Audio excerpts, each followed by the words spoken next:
ఉపాధి హామీ పథకం పేరు మార్చి వ్యవసాయ కార్మికుల కడుపు కొడుతున్నారని సోమవారం రాష్ట్ర వ్యవసాయ కార్మిక సంఘం ఉపాధ్యక్షులు శ్రీనివాస్ ఆధ్వర్యంలో చిత్తూరు జిల్లా సచివాలయం ఎదుట నిరసన కార్యక్రమం చేపట్టారు.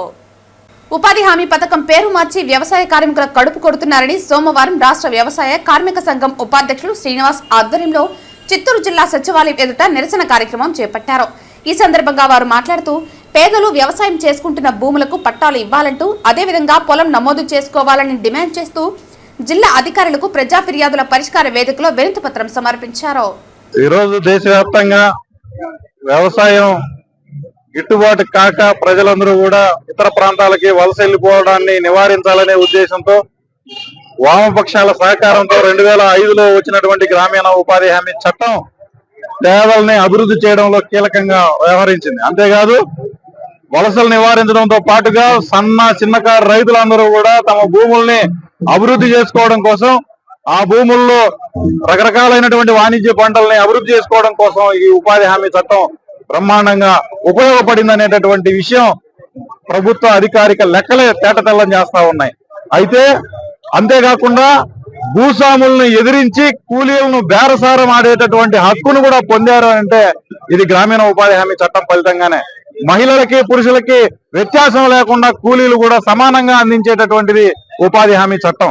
ఇట్లాంటి ఉపాధి హామీ చట్టాన్ని పేదలకు లేకుండా చేసి దాన్ని ఉసురు తీసేసి భూస్వాములకి కార్పొరేట్ వర్గాలకి అనుకూలంగా చేయడం కోసం ఈ రోజు కేంద్ర ప్రభుత్వం నూతన విబిజి రామ్జీ పేరుతో ఉపాధి హామీ చట్టాలను చేస్తా ఉంది. దీనివల్ల ఉపాధిని కోల్పోవడమే కాకుండా పూర్తిగా వ్యవసాయ కూలీలకి, గ్రామీణ పేదలకి ఈ ఉపాధి లేకుండా నిర్వీర్యం చేసేటటువంటి పరిస్థితి కనపడతా ఉంది.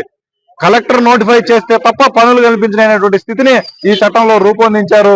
కేంద్రం వాటాను తగ్గించుకునేసి రాష్ట్రాల మీద దీని భారాన్ని నెట్టివేస్తా ఉంది. దీనివల్ల ఉపాధి హామీకి కేంద్రం మీద దేవరించాల్సినటువంటి పరిస్థితి వస్తుంది. రాష్ట్రం దగ్గర నిధులు లేక దాన్ని ఎత్తేసే పరిస్థితి కనపడతా ఉంది. రెండో వైపున పెద్ద ఉపాధి అవకాశాలు దెబ్బతింటా ఉన్నాయి. పేదలందరికీ భూ పంపిణీ చేయాలి, భూములన్నీ కూడా ఇవ్వాలి. వ్యవసాయ భూమి లేని కూలీలకి, వ్యవసాయ కూలీలకి భూ పంపిణీ పథకం ద్వారా భూమి ఇవ్వాలని చెప్పి ప్రభుత్వాలు చెబుతూ ఉన్నా కానీ అమలుకు నోచుకోవడం లేదు. ఎన్నో ఏళ్లుగా పేదలు అనుభవంలో ఉన్నటువంటి భూములకి పట్టాలు ఇవ్వండి అంటే ఎవరు, కనీసం సాగు నమోదు చేసుకోండి అంటే చేసుకోరు. విఆర్ఓ నుంచి ఎంఆర్ఓ దాకా చాలా నిర్లక్ష్యంగా పేదల పట్ల వ్యవహరిస్తా ఉన్నారు. అదే పరంగా అది మనకి జిల్లాలో పెద్ద పంజాని మండలం బొమ్మలకుంట ఏరియాలో దాదాపు 360 ఎకరాల భూమి పేదల ఆధీనంలో ఉంది. వ్యవసాయం కూలీలు దాని అనుభవం చేసుకుంటూ పంట సాగు చేస్తా ఉన్నారు.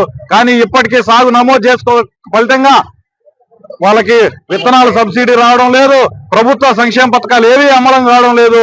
పంట పెడుతున్నారు తప్ప వాళ్ళకేమి ఎలాంటి సౌకర్యాలు అందేటటువంటి పరిస్థితి కనపడడం లేదు.